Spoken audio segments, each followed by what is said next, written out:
recent Martin Luther King holiday passing, and we're like a week-ish away from February, which is Black History Month. I thought I'd share my first racist experience.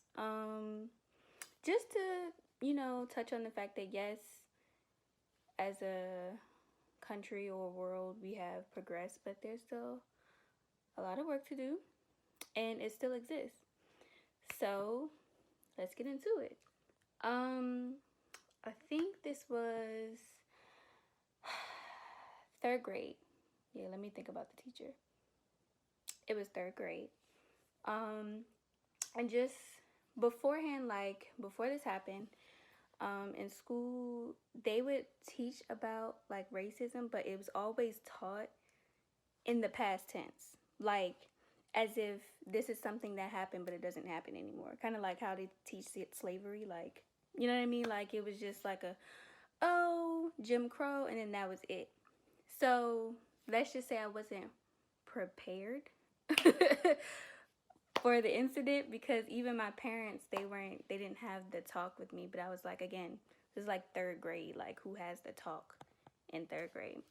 But anyway, we're gonna call him Ed. Let's call him Ed. So Ed was one of those kids that like tried to be a bully, but he was so tiny that nobody was really scared of him. So it was like he would do things, and then when people like said something back or fought back, he would play victim because he realized that the person wasn't scared of him. So it was like a, yeah. And no one really, like at recess he would play with the younger kids because nobody in our grade liked this boy. Like he was really, really, really annoying. But anyway, one day we were in art class, and I don't know if it was assigned seats or if it was like a, you know how they used to like count off like 1, 2, 3, 4, and all the ones had to go in one place, and then all the fours had to go in another place, or I don't remember how, but I had to sit next to him. And I was so mad. Like, you know how you have that feeling that something bad is gonna happen? Like, even as a kid, like, I had that feeling like, bruh, something bad about to happen, right? Not even 10 minutes. 10 minutes into the class. He's sitting to the right of me. So there's like, it's like a table is like 3 and 3. So I'm in the middle. I forgot who was sitting to the left of me. I think it was my friend Dana. It was my friend Dana, and Ed was sitting right here. So I'm talking to her, and no. It couldn't have been Dana. We weren't in the same class. Y'all, I don't remember who was sitting to the left of me. Like, I think I blocked that whole part out. I just remembered, the bad part. So I was talking to whoever was sitting to the left of me, and I felt this, like, touch on my face. So I'm like, what was that? So I turn around, and he's holding a brown marker, and I'm looking at him like, did you just touch me? Like, I'm confused. He looks me, and I lie to you not, he looks me dead in my eyes. He was like, I wrote on you, but it's okay, you won't be able to see it because you're black.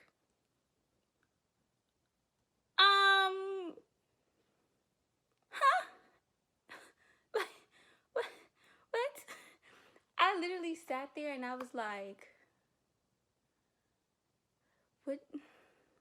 what just happened? So, like, I think because I didn't like understand like the whole concept of like he just said something racist, like it didn't bother me. I think what made me more mad is that he touched me, because I even now, like, I don't like to be touched. Like, don't touch me without permission. I don't like that.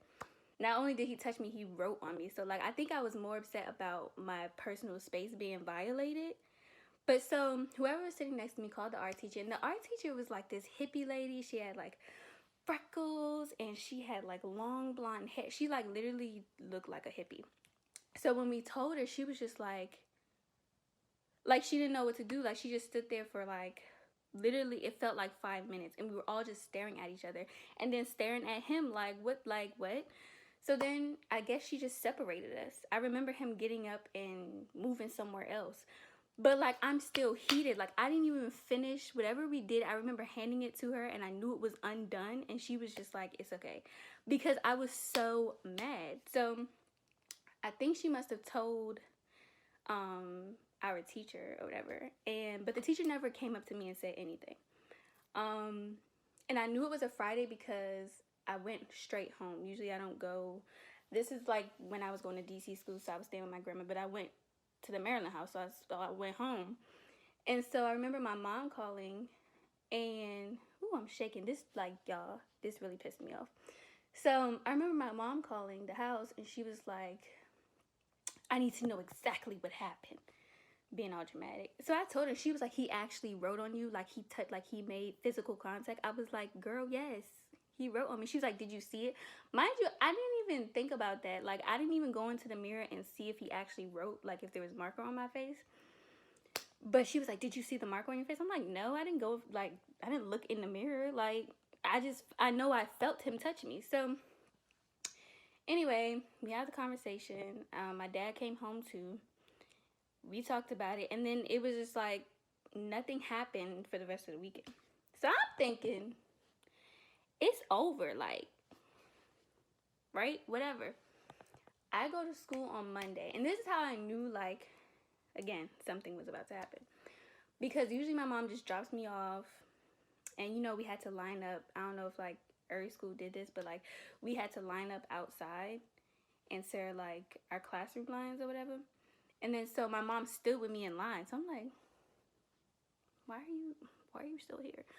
And then we went to the office, said hey to the administrators, and I'm just still like, why are you still here? So then we went to the classroom. I go, like, my mom like walks up to me, everybody's inside, and it's my teacher. I don't remember if it was the principal or like a counselor or somebody. But somebody from the office, you know how you be like the office, but it's like, yeah. Somebody from the office was out there. And the boy, what did I call him? Ed. So he was out there and he was bawling, y'all, like bawling, like snotty nose bawling. And then my teacher was like, he has something to say to you. Oh yeah, my third grade teacher hated me, by the way. Just putting that out there. But that's another story time because I think he was, my bad y'all, like my camera did something weird. But I low-key think he was kind of racist too, but like I said, that's another thing. But the boy was like, I'm so sorry. So but I was just like, okay. Like I knew it wasn't sincere. I knew it wasn't genuine for the simple fact that this kid was a jerk.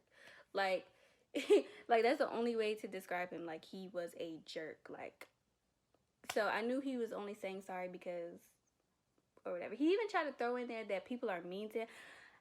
Listen, his justified excuse was that, and even as like a third grader, like he knew how to justify stuff and play. It was weird. Like his parents must have taught him how to be a master manipulator because he was like, people are always mean to me, so blah blah blah. First of all, I wasn't even one of the people that was mean to him.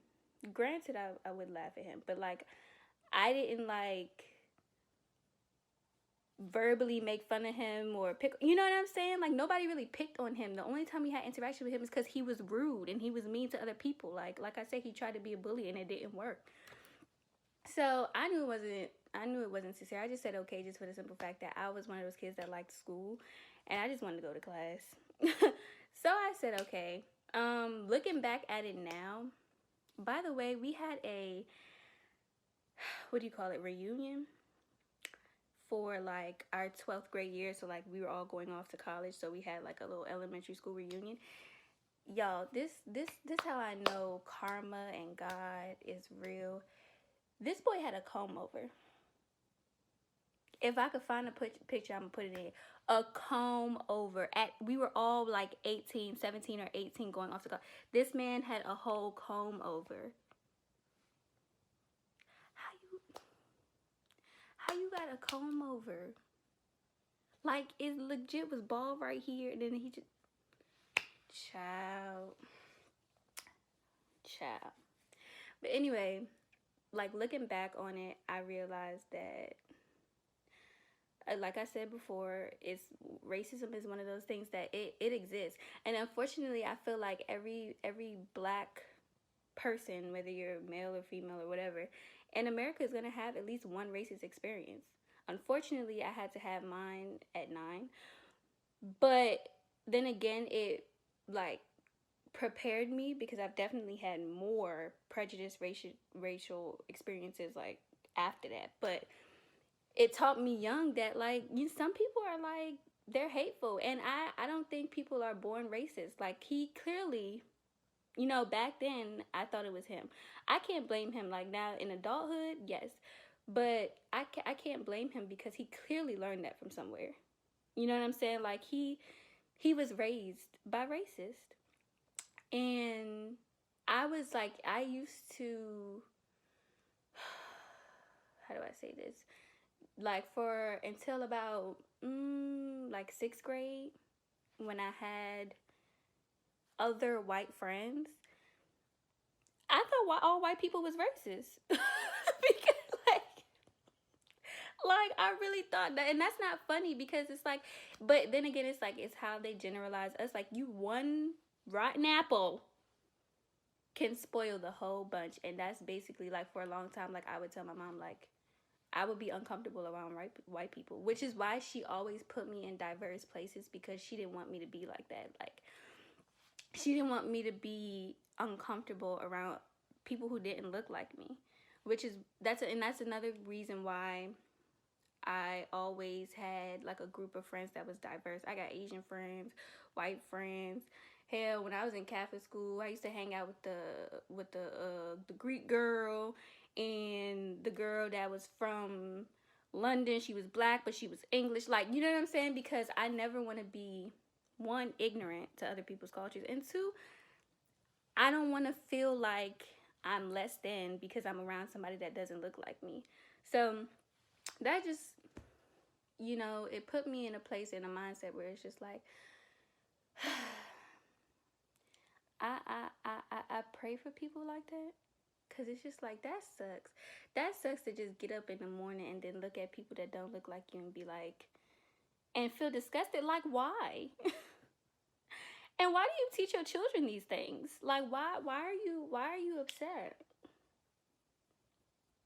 I didn't understand it. But for the rest of that time I was at that school, and I used to feel bad, like, because nobody liked him. But then again, you have to think, well, who likes a racist? Ooh, he probably voted for Trump. Okay, before I get ignorant, there's that story. If anybody has ever had a racist experience, whether it's recently or when you were a kid, or if you know anybody who has, feel free to express yourself. Get it off your chest in the comments. And like always, like, subscribe, and have a beautiful rest of your week. Spread love to everyone, everybody. Blue, purple, black, white, orange. Except for the Cheeto that's in the office. He doesn't need any love. All right? Okay? It was nice talking to you. Okay, bye.